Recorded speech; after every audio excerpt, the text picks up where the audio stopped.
Une histoire de kilos. Avant, c'était 5 kilos. Aujourd'hui, c'est 2. Et ça change tout.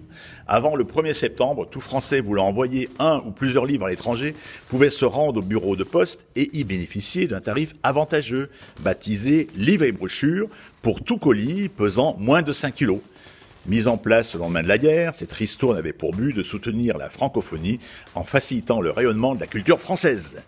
Désormais, le colis doit peser moins de 2 kilos. Du coup, l'envoi d'un volume de 2,5 kilos aux États-Unis, qui coûtait 7 € en livre et brochure, passe aujourd'hui à 52 € en colissimo international, soit une augmentation de 640% des frais de port.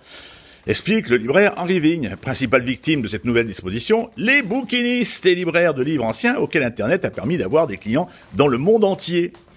Désormais, les voilà obligés de jongler avec la balance, de multiplier les paquets ou de renoncer à des ventes devenues ruineuses pour le client. Pour certains d'entre eux qui ont le statut de micro-entrepreneurs, les conséquences sont des fois même catastrophiques. Note Henri Vigne, qui au nom du syndicat national de la librairie ancienne et moderne, dont il est le président, a écrit le 24 septembre au ministre Bruno Le Maire, grand lecteur autoproclamé, pour lui demander de faire en sorte que la Poste revienne sur cette mesure et en profite même pour étendre le tarif livre et brochure au territoire français et plus seulement étranger.